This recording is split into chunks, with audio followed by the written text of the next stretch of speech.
መከላከያ ሰራዊት የቢዝነስና የስፖርት መረጃዎችን አካተናል። ዜናውን እየመራሁ አብራችሁ ቆይታ የማደርገው ሀናስ ታጥቄ ነኝ። ወደ መጀመሪያው ዜና አልፋለሁ።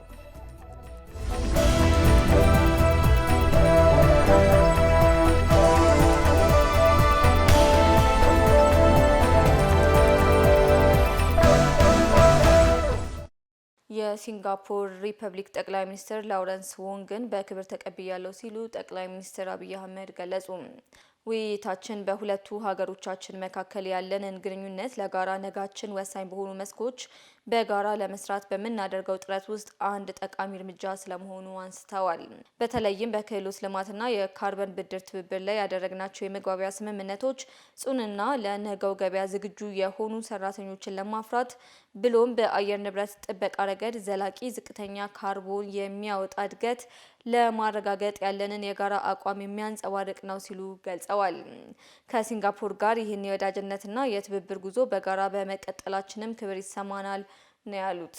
በላቀ ተግባራዊ ትብብር ንግድና ኢንቨስትመንትን በማስፋፋት ዘመናዊ ትራንስፖርትና ሎጂስቲክስን በማልማት በዲጂታል መሰረተ ልማት፣ በገንዘብ ልውውጥ ቴክኖሎጂ፣ ሳይበር ደህንነትና ሰው ሰራሽ አስተውሎት ያለንን ትብብር ለመጠቀም እጅግ ሰፊ አቅም አለንም ብለዋል። በቡድን 20 ጉባኤ አመርቂና ውጤታማ ስብሰባዎች ተካሂደዋል ሲሉ የጠቅላይ ሚኒስትር ጽህፈት ቤት ፕሬስ ሴክሬታሪያት ኃላፊ ብሌኔ ስዩም ገለጹ። ብሌኔ ስዩም በቡድን 20 የመሪዎች ጉባኤ ላይ የኢትዮጵያን ተሳትፎ በተመለከተ በሰጡት ማብራሪያ እንዳሉት ጠቅላይ ሚኒስትር አብይ አህመድ በቡድን 20 ጉባኤ ባደረጉት ተሳትፎ አመርቂና በጣም ውጤታማ ስብሰባዎችን አካሂደዋል ብለዋል። በደቡብ አፍሪካ ጆሃንስበርግ በነበረው ቆይታ ከተለያዩ መሪዎችና ከተለያዩ ዓለም አቀፍ ተቋማት ኃላፊዎች ጋር ውይይት ተደርገዋል ነው ያሉት። ጠቅላይ ሚኒስትሩ ከደቡብ አፍሪካ ፕሬዝዳንት ሲሪል ራማፎዛ ጋር ባደረጉት ውይይት በሁለትዮሽ ግንኙነትና የአፍሪካ ሀገራት የጋራ አጀንዳ እንዲኖራቸው በሚያስችሉ ጉዳዮች ላይ መክረዋል ሲሉ ገልጸዋል። ከፈረንሳይና ጣሊያን መሪዎች ጋር በተደረጉ ውይይቶች ደግሞ ከዚህ ቀደም በኢትዮጵያ በነበራቸው ጉብኝት ወቅት የተደረጉ ስምምነቶችና ሂደቶችን በተመለከተ መምከራቸውን ጠቅሰዋል። ከህንድ፣ ከደቡብ ኮሪያ፣ ከቪየትናም፣ ከእንግሊዝ፣ ከፊንላንድ፣ ከኖርዌይና ከኔዘርላንድስ መሪዎች ጋር የሁለትዮሽ ግንኙነት ማጠናከር በሚቻልባቸው ጉዳዮች ላይ ተወያይተዋልም ነው ያሉት። በቡድን 20 ጉባኤና የግል ኢንቨስትመንቶችን ለመሳብ በተመሰረተው መድረክ ላይ ጠቅላይ ሚኒስትሩ ንግግር ማድረጋቸውን ጠቅሰው በአጠቃላይ በጣም ጥሩ የሚባል ቆይታ እንደነበር አስረድተዋል። በምክትል ጠቅላይ ሚኒስትር ማዕረግ የዲሞክራሲ ስራ ግንባታ ማስተባበሪያ ማዕከል ኃላፊና የብልጽግና ፓርቲ ምክትል ፕሬዚዳንት አደም ፋራህ በኢትዮጵያ የዩናይትድ ኪንግደም አምባሳደር ዳሬን ዌልች ጋር ተወያይተዋል። አቶ አደም በዚህ ወቅት እንዳሉት ኢትዮጵያና ዩናይትድ ኪንግደም በማህበራዊ ኢኮኖሚያዊና ፖለቲካዊ መስኮች ዘመናትን የተሻገረ ጠንካራ ግንኙነት አላቸው ብለዋል። በትምህርትና በጤና ዘርፍ ያላቸው አጋርነት ውጤታማ መሆናቸውን ገልጸው የስኬታማ ትብብር በሌሎች ዘርፎችም ለማስፋት ቁርጠኛ ነን ብለዋል። በብልጽግና ፓርቲ አመራር ሰጭነት በኢኮኖሚ ማህበራዊና ፖለቲካዊ መስኮች ስኬቶች መመዝገባቸውን ጠቅሰው እነዚህን ስኬቶች ለማስቀጠል የሚደረገው ርብርብ ተጠናክሮ እንደሚቀጥልም ገልጸዋል። በኢትዮጵያ የዩናይትድ ኪንግደም አምባሳደርና የአፍሪካ ህብረት ቋሚ መልእክተኛ አምባሳደር ዳረን ዌልች በበኩላቸው ኢትዮጵያና ዩናይትድ ኪንግደም ታሪካዊና ምሳሌ የሚሆን ግንኙነት ያላቸው መሆኑን አንስተዋል። የኢትዮጵያ የኢኮኖሚ ሪፎርም በትክክለኛ መንገድ ላይ መሆኑን ጠቁመው ይህም በተሻለ ደረጃ እንደሚቀጥል አምናለሁ ብለዋል። ዓለም አቀፍ የጸረ ጾታዊ ጥቃት ቀን በዓለም ለ34ኛ ጊዜ በኢትዮጵያ ደግሞ ለ20ኛ ጊዜ በተለያዩ መርሃ ግብሮች እየተከበረ ነው። ዓለም አቀፍ የጸረ ጾታዊ ጥቃት ቀን ወይም ነጭ ሪቫን ቀን ጥቃትን የማይታገስ ማህበረሰብ ለትውልድ ግንባታ በሚል መሪ ሀሳብ ነው እየተከበረ የሚገኘው። በኢትዮጵያ ደረጃ እየተከበረ የሚገኘው የጸረ ጾታዊ ጥቃት ቀን በተለያዩ ንቅናቄዎች ለተከታታይ 16 ቀናት እንደሚቆይ ተመላክቷል። የሴቶችና ማህበራዊ ጉዳይ ሚኒስትር ዴኤታ ሙና አህመድ በዚህ ወቅት እንዳሉት ጾታዊ ጥቃት ሴቶችና ህጻናት በየዘርፉ በሚካሄዱ የልማት ስራዎች ውስጥ እንዳይሳተፉ ያደርጋል ብለዋል። ጾታዊ ጥቃት የሚያስከትለውን አሉታዊ ተጽዕኖ ከግምት ውስጥ በማስገባት በሴቶችና ህጻናት ሰብአዊ መብት መከበር በትኩረት እየተሰራ እንደሚገኝ አመልክተዋል። አዳዲስ የአሰራርና የአደረጃጀት ለውጦችን ለማካሄድ የተቋማትን አቅም ለማጠናከር እንዲሁም የተቀረጹ የህግ ማዕቀፎችን ለመተግበር ጠንካራ ህጋዊና አስተዳደራዊ እርምጃ እየተወሰዱ ነው ሲሉ አክለዋል። የብሔር ብሔረሰቦች ቀን በኢትዮጵያዊነት ጥላ ስር ተሰባስበን ውበታችንን የምናሳይበት ነው ሲሉ የአዲስ አበባ ከተማ ምክር ቤት አፈ ጉባኤ ቡዜና አልከድር ገለጹ። 20ኛውን የብሔሮች ብሔረሰቦችና ሕዝቦች ቀን ምክንያት በማድረግ የተዘጋጀ የንግድ ኤግዚቢሽንና ባዛር በኤግዚቢሽን ማዕከል ተከፍቷል። በወቅቱ የአዲስ አበባ ከተማ ምክር ቤት አፈ ጉባኤ ቡዜና አልከድር እንደገለጹት የኢትዮጵያ ብሔሮች ብሔረሰቦችና ሕዝቦች ቀን ኢትዮጵያ ደምቃ የምትታይበትና ውበታችንን ለሌሎች የምናሳይበት ነው ብለዋል። በተጨማሪም ሀገራችን ኢትዮጵያ በጋራ ለመገንባት ዳግም ቃል ኪዳን የምንገባበት በጋራ ስለ አንድነት የምንሰብክበትና ኢትዮጵያና ኢትዮጵያዊነት የሚደምቅበት ቀን ነው ሲሉ ገልጸዋል። የኢትዮጵያ ብሔሮች ብሔረሰቦችና ሕዝቦች ቀን ምክንያት በማድረግ ተዘጋጅቶ ለሕዝብ ክፍት የሆነው የንግድ ትርኢትና ባዛር ኢንዱስትሪዎች ምርትና አገልግሎታቸውን እንዲያስተዋውቁ እንዲሁም በራስ ምርት የማጌጥና የመኩራት ባህል እንዲጎለበት ለማስቻል እንደሆነ አንስተዋል። በንግድ ኤግዚቢሽንና ባዛሩ ከ130 በላይ አምራቾች ምርታቸውን ማቅረባቸውንም አስታውቀዋል። በኦሮሚያ ክልል በ2017-18 የምርት ዘመን በመኸር ከለማው ከ11 ሚሊዮን ሄክታር መሬት ውስጥ እስካሁን ከ4.1 ሚሊዮን ሄክታር መሬት ላይ የሰብል ምርት ተሰብስቧል ሲል የክልሉ የግብርና ቢሮ አስታወቀ። የቢሮ የኮሚኒኬሽን ዳይሬክተር እንደሻው ጀማና እንዳሉት በክልሉ ከ3.5 ሚሊዮን ሄክታር መሬት ላይ የተሰበሰበ ሰብል ተወቅቶ 54 ሚሊዮን ኩንታል ምርት ተገኝቷል ነው ያሉት። በክልሉ በአጠቃላይ በመኸር ወቅት ከ11 ሚሊዮን ሄክታር መሬት በላይ በሰብል መሸፈኑን አስታውሰው እስካሁን ከ4.1 ሚሊዮን ሄክታር መሬት ላይ የደረሱ ሰብሎች ተሰብስበዋል ብለዋል። በክልሉ የምርት ብክነት እንዳይኖር የደረሱ ሰብሎችን በኮምባይነር የመውቃትና የመሰብሰብ ስራ እየተሰራ መሆኑንም አቶ እንደሻው ገልጸዋል። አርሶ አደሮች የደረሱ ሰብሎችን ከብክነት በጸዳ መንገድ የመሰብሰብ ስራውን በአግባቡ እንዲከወኑ የግብርና ባለሙያዎችና ሌሎች ባለድርሻ አካላት እገዛ እንደሚያደርጉም አስገንዝበዋል። ተመልካቾቻችን ዜናዎቻችን እንደቀጠሉ ናቸው። ደግሞ የቢዝነስ መረጃዎችን የምናቀርብበት ሰዓት ላይ ደርሰናል። ባልደረባዬ በጸሎት ጌታቸው አጠገቤ ትገኛለች። በጸሎት እንዴት አመሸሽ? እንደምን አመሸሽ አና።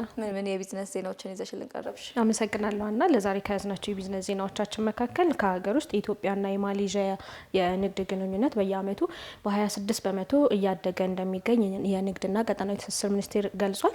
ይሄ ከሀገር ውስጥ ያዝነው ነው። ከሀገር ውጭ ደግሞ ጀርመን በአፍሪካ ኢንቨስትመንት ኢንሹራንስ የ42 ሚሊዮን ዶላር ድርሻ ልትወስድ መሆኑ ተገልጿል። ሌሎችም የቢዝነስ ዜናዎች አሉ። ጥሩ፣ በጸሎት መቀጠል ትችላለሽ። አመሰግናለሁ።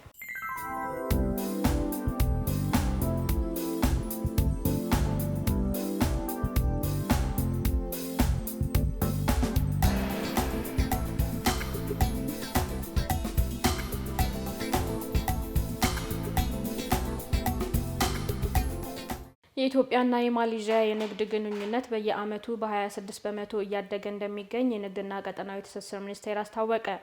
የኢትዮጵያና ማሌዥያ የቢዝነስ ፎረም በአዲስ ዓለም አቀፍ ኮንቬንሽን ማዕከል ተካሂዷል። የንግድና ቀጠናዊ ትስስር ሚኒስትር ዶክተር ካሳሁን ጎፌ የሁለቱ ሀገራት የንግድ ግንኙነት ከጊዜ ወደ ጊዜ እያደገ ይገኛል ብለዋል። እንደ አውሮፓውያን አቆጣጠር ከ2020 ጀምሮ በኢትዮጵያና ማሌዥያ መካከል ያለው የንግድ ግንኙነት በየአመቱ በ26 በመቶ እያደገ እንደሚገኝ አስታውቀዋል። በተያያዘው አመት የንግድ ልውውጡ 408 ሚሊዮን ዶላር መድረሱን ያመለከቱት ሚኒስትሩ ይህም ለሁለቱ ሀገራት የጋራ ተጠቃሚነትና ኢኮኖሚያዊ እድገት ጉልህ ሚና እንዳለው ተናግረዋል። ኢትዮጵያ ባደረገችው የንግድ ሪፎርም በርካታ ዘርፎችን ለውጭ ባለሀብቶች ክፍት ማድረግ መቻሉን ገልጸው የማሌዥያ ባለሀብቶች በተለያዩ የኢንቨስትመንት አማራጮች እንዲሳተፉ ጥሪ አቅርበዋል። በአማራ ክልል የማር ምርትን ከ33,000 ቶን በላይ ለማድረስ እየተሰራ መሆኑን የክልሉ እንስሳትና አሳ ሀብት ቢሮ አስታወቀ። የቢሮ ምክትል ኃላፊ አቶ ነጋ ይስማው የንብ ማነቢያና ምርት ማቀነባበሪያ ግብአት አቅርቦትን በማሻሻል የማር ምርትን ለማሳደግ እየተሰራ ነው ብለዋል። ባለፈው በጀት ዓመት 25,800 ቶን የማር ምርት መመረቱን ያነሱት ምክትል ኃላፊው በ2018 በጀት ዓመት ከ33,300 ቶን በላይ ለማድረስ እየተሰራ ነው ብለዋል። በሩብ ዓመቱ ከ3,333 ቶን የማር ምርት ለመሰብሰብ ታቅዶ 2661 ቶን ምርት በመሰብሰብ እቅዱን 2661 ቶን ምርት በመሰብሰብ የእቅዱን 80 በመቶ መፈጸም እንደተቻለ ገልጸዋል። ክቡራን ተመልካቾቻችን እየተከታተላችሁ ያላችሁት የሰዓቱን የቢዝነስ ዜናዎቻችንን ነው። አሁን ደግሞ ከውጭ ወዳገኘናቸው የቢዝነስ ዜናዎች እናልፋለን። አብራችሁን ቆዩ። ጀርመን በአፍሪካ የኢንቨስትመንት ኢንሹራንስን 42 ሚሊዮን ዶላር ድርሻ ልትወስድ መሆኑ ተገለጸ። ሀገሪቷ በአፍሪካ እስከ $500 ሚሊዮን የሚደርስ ኢንቨስትመንት ለማበረታታት ማቀዷም ተጠቁሟል። የጀርመን ቻንስለር ፍሬድሪክ መርዝ በርሊን በአፍሪካ ንግድና ኢንቨስትመንት ልማት ኢንሹራንስ ከ42.63 ሚሊዮን ዶላር በላይ ኢንቨስት ልታደርግ መሆኑን ነው የተናገሩት።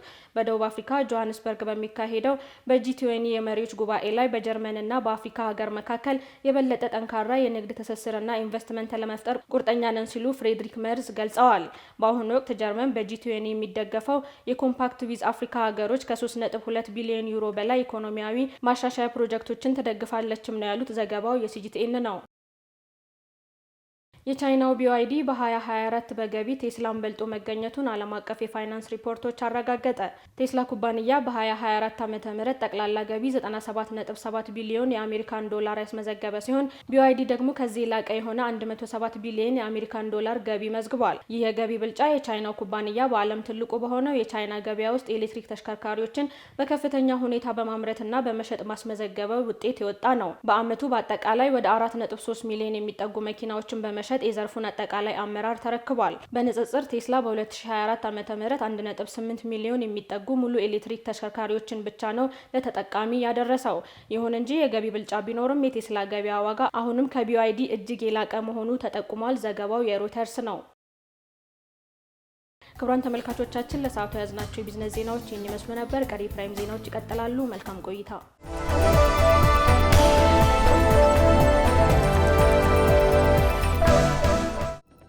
ተመልካቾቻችን አሁን ደግሞ ከውጭ ምንጭ ያገኘናቸው ዜናዎች እናልፋለን።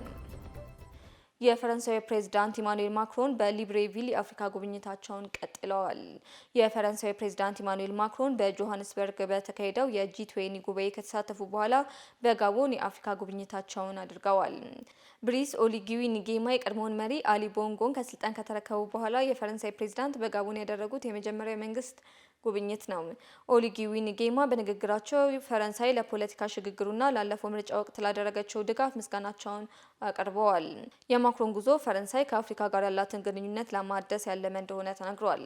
የጋቦን ፈረንሳይ ግንኙነት የተጀመረው ከቅኝ ግዛት ዘመን ጀምሮ ሲሆን ፈረንሳይ ከመፈንቅለ መንግስቱ በኋላም ቢሆን ከጋቦን ጋር ከፍተኛ ግንኙነት ከነበራቸው አገሮች አንዷ ሆና ቀጥላለች ሲል አፍሪካ ኒውስ ዘግቧል። እስራኤል ከወራት በኋላ በቤይሩት በፈጸመችው አዲስ ጥቃት ከፍተኛ የሂዝቦላ ባለስልጣን መግደሏን አስታወቀች። የተገደሉት ባለስልጣን የሂዝቦላ ዋና ኢታማዦር ሹም ሃይቲም አሊ አልታታባይ መሆናቸው የተገለጸ ሲሆን ቡድኑን በተለያዩ ከፍተኛ የስልጣን እርከኖች ላይ ሲያገለግሉ የነበሩ ናቸው ተብሏል። የሊባኖስ ጤና ሚኒስቴር በዳሂ ዲስትሪክት የመኖሪያ ህንጻ ላይ በተፈጸመ ጥቃት በትንሹ 5 ሰዎች መገደላቸውንና 28 ሰዎች መቁሰላቸውን አስታውቋል። ሂዝቦላ የታታባይን ሞት አረጋግጦ እስራኤል ጥቃቱን በመፈጸም ቀይ መስመር አልፋለች ብሏል። የእስራኤል ጦር ከወራት በኋላ በደቡባዊ ቤይሩት ጥቃት ሲፈጽም ይህ የመጀመሪያው ነው። ባለፈው ህዳር ወር በዩናይትድ ስቴትስና በፈረንሳይ አደራዳሪነት የተኩስ አቁም ስምምነት ቢደረግም እስራኤል በኢራን ከሚደገፈው ሂዝቦላ ጋር ግንኙነት አላቸው ያለቻቸውን ሰዎችና ተቋማት ማጥቃቷን አጠናክራ ቀጥላለች። የእስራኤል ባለስልጣናት ሂዝቦላ ወታደራዊ አቅሙን ዳግም ለማጠናከር የሞከረ ነው በማለት ይከሳሉ ሲል ቢቢሲ ዘግቧል። ተመልካቾች ዜናዎቻችን ቀጥለዋል። ከሀገር መከላከያ ሰራዊት ጋር የተገናኙ መረጃዎችን የምናቀርብበት ሰዓት ላይ ደርሰናል። ባልደረባዬ ታደሰ ታምራት መረጃዎቹን ሊያቀርብልን አጠገቤ ይገኛል። ታደሰ እንዴት አመሸህ? እንደምን አመሸሻና ምን የሀገር መከላከያ ሰራዊት መረጃዎችን ይዘህልን ቀረብክ? እንግዲህ በዛሬው የመከላከያ ዜናችን እንግዲህ በቀዳሚነት ያስኩት የመከላከያና የጤና ሚኒስትሮች በቢሾፍቱ የሚገኘውን የመከላከያ ስፔሻላይዝድ ሪፈራል ሆስፒታልን ስለመጎብኘታቸው ቀዳሚ ዜና አድርጌዋለሁ። ሁለተኛውን ደግሞ ጄኔራል አለምሸት ደግፌ በኢትዮጵያ መከላከያ ዩኒቨርሲቲ በመገኘት ሀገር በስነ ምግባርና የኃላፊነት ክብደት በተረዱ ወታደሮች ይገነባል ስለማለታቸውና ሌሎችም ዜናዎችን ይዤ ቀርቤያለሁ። ታደሰ መቀጠል ትችላለህ። አመሰግናለሁ።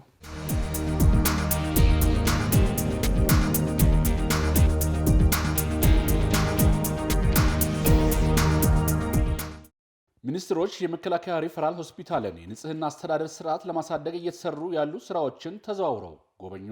የመከላከያ ሚኒስትር ኢንጂነር አይሻ መሐመድ እና የጤና ሚኒስትሯ ዶክተር መቅደስ ዳባ በቢሾፍቱ የመከላከያ ስፔሻላይዝድ ሪፈራል ሆስፒታል በመገኘት የንጽህና አስተዳደር ስርዓትን ስታንዳርድ ለመጠበቅ እየተከናወኑ ያሉ ተግባራትን ተዘዋውረው ጎብኝተዋል።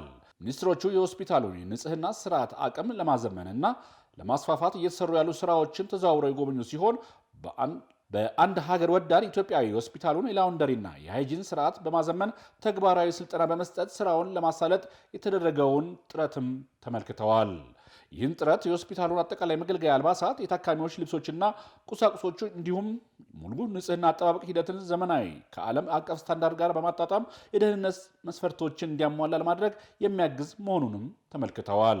ፓሽ ላውንደሪ ሃይጂን ሶሉሽን በተሰኘ ድርጅት ድጋፍ የተከናወነው ይህ ዘመናዊ ንጽህና ስርዓት አተገባበር ሆስፒታሉ ደህንነቱ በተጠበቀ መልኩ አገልግሎት እንዲሰጥና የኢንፌክሽን መከላከል አቅሙን ይበልጥ የሚያሻሽል መሆኑ የተገለጸ ሲሆን ድርጅቱ ለሆስፒታል ባለሙያዎች ተከታታይና ተግባራዊ ስልጠና በመስጠት ሂደቱ የተሳካ እንዲሆን ከማድረጉም በላይ የሰራተኞች የጽዳት ዩኒፎርሞች ደረጃቸውን የጠበቁ የላውንደሪ ኬሚካሎች፣ አንሶላዎች ድጋፍ ማድረጉንም ተመልክተዋል። ሚኒስትሮቹ የድርጅቱን ባለቤት አቶ መሐመድ ቡሽራ ለሆስፒታሉ ያበረከቱትን ድጋፍ የሚደነቅ መሆኑን በመግለጽ እውቅናና ምስጋና ሰጥተዋቸዋል። ሀገር ለታሪክ ያላቸውን የኃላፊነት ክብደት በተረዱ ወታደሮች ይገነባል ሲሉ ጄኔራል አለምሸት ደግፌ ተናገሩ። የኢትዮጵያ መከላከያ ዩኒቨርሲቲ ኢንጂነሪንግ ኮሌጅ በሀገረ መንግስት ምስረታ በሀገራዊ ታሪካዊ እውነታዎች እንዲሁም ብሔራዊ ጥቅሞችና ፍላጎቶች ላይ ለዩኒቨርሲቲው ማህበረሰብ ለ2 ሳምንታት ሲሰጥ የቆየውን የግንዛቤ ማስጨበጫ ስልጠናንም አጠናቀዋል። በማጠቃለያ መድረኩ ላይ በክብር እንግድነት የተገኙት የጦር ኃይሎች ጠቅላይ ኤታማዦር ሹም ወታደራዊ አማካሪና የቶክስ አመራር ኃላፊ ጄኔራል አለምሸት ደግፌ ሀገርን በስነ ምግባር በተሞላ አእምሮ፣ በድፍረት በተሞሉ ልቦችና ለታሪክ ያላቸውን የኃላፊነት ክብደት በተረዱ ወታደሮች ይገነባል ሲሉም አስረድተዋል። ጄኔራል አለምሸት በማህበራዊ ሚዲያ አሁን ላይ ራሱን የጦር ሜዳ ነው፣ በግድየለሽነትና በሐሰት የተሞሉ ልጥፎች በሺዎች የሚቆጠሩ ወታደሮችን ደህንነት አደጋ ላይ ሊጥሉ ስለሚችሉ የሀገርን ብሔራዊ ጥቅምና ፍላጎት ለማስጠበቅ በዲሲፕሊን በብልሃትና በአርበኝነት መጠቀም እንደሚገባም አጽንኦት ሰጥተው መክረዋል።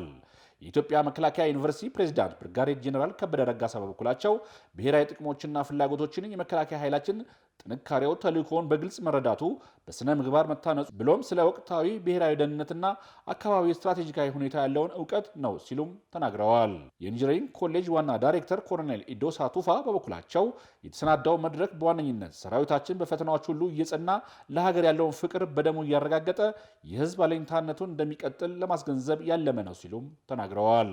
በዕለቱም የመከላከያ ዩኒቨርሲቲ ለጄኔራል አለምሸት ደግፌ በወታደራዊ አገልግሎት የህይወት ዘመን እውቅና ሽልማት የተበረከተላቸው ሲሆን ጄኔራል መኮንኑ በበኩላቸው ለፕሮፌሰር አየለ በክሪ የእውቅና ሰርተፊኬትም ሰጥተዋል።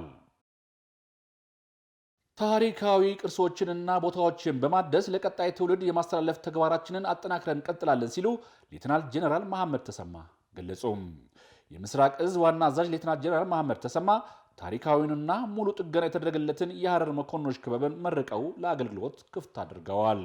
በዕለቱ ባደረጉት ንግግር በተለያዩ ጊዜያት ኢትዮጵያ ሊወጉ የተቃጡ ወራራዎችን፣ አሸባሪዎችና ባንዳዎችን ሴራ በማክሸፍ የሀገሩን ሉዓላዊነት እያስከበረም ይገኛል።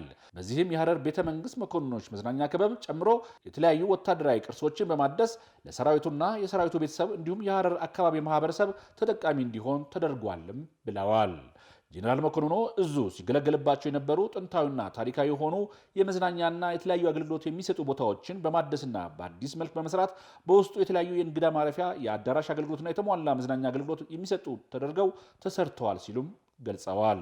ሰራዊቱ የልማት አጋር በመሆን ህዝባዊነቱን በተግባር ያረጋገጠ ነው ያሉት ሌተናል ጄኔራል መሐመድ ተሰማ የኮሪደር ልማቱን ስትራቴጂክ እንዲሳካ የተሳለጠ እንዲሆን ከሐረሪ ክልል ጋር በጋራ በመሆን አመርቂ ተግባራችንን አከናውነናል ሲሉም ተናግረዋል።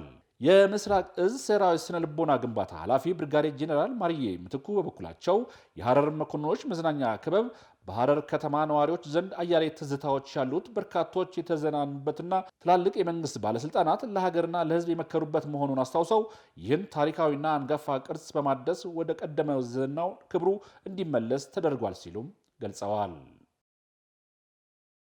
አሽከርካሪዎች ህግና ደንብን በማስከበር በዲሲፕሊን አገልግሎት መስጠት እንደሚገባቸው ተገለጸ። በመከላከያ ጠቅላይ መምሪያ የጠቅላላ አገልግሎት ተሽከርካሪና ነዘቅ አስተዳደር ቡድን ለአሽከርካሪዎች የስራ ላይ ስልጠና እየሰጠ ነው።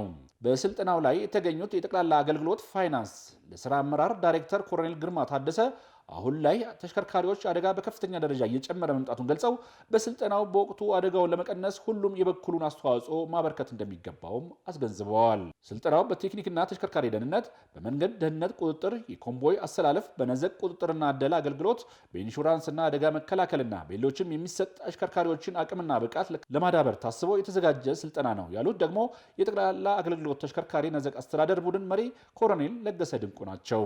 ስልጠናው በንድፈ ሀሳብና በተግባር የሚሰጥ ሲሆን ሰልጣኞች ከተቋሙ የተለያዩ ክፍሎች የተውጣጡ መሆናቸውም በመድረኩ ተገልጸዋል። ተመልካቾቻችን ከመከላከያ ምንጮች ያገኘናቸው ዜና መከላከያ ይህን ይመስላል። ሰላም።